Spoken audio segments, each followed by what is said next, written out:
নমস্কার, কেমন আছেন আপনারা সবাই? আশা করছি ভালো আছেন। আজ চলে এলাম একটা রেসিপি নিয়ে। আজ বানাবো একটু অন্য স্টাইলে রুই মাছের ডিম দিয়ে বড়া।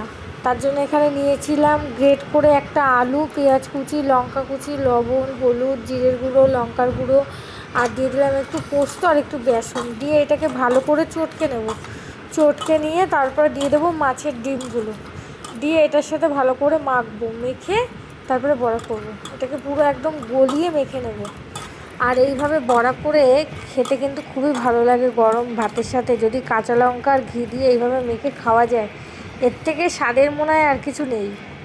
আপনারা অবশ্যই একবার ট্রাই করে দেখবেন। এইভাবে মাছের ডিম দিয়ে তো অনেকভাবেই বড়া করা হয়েছে, তো এইভাবে একটু ট্রাই করে দেখবেন। খুবই সহজভাবে ঘরোয়া ও রেসিপি উপকরণ দিয়ে রান্নাটা হয়ে যায়। আর আমার ভিডিওগুলো যদি আপনাদের ভালো লাগে, অবশ্যই like, comment, share and subscribe follow করে আমার পাশে থাকবেন। আর বড়াগুলো এবার এক পিঠ ভাজা হয়েছে, আর এক পিঠ ভেজে এবার লাল লাল করে ভেজে নিয়ে তুলে নেব। কেমন হলো আপনারা অবশ্যই জানাবেন। আর আবার দেখা হবে একটা নতুন ভিডিওর সাথে। ততক্ষণ আপনারা ভালো থাকবেন, সুস্থ থাকবেন। আর বড়াগুলো কিন্তু প্রায় ভাজা হয়ে এসছে, আর এবার তুলে নেব।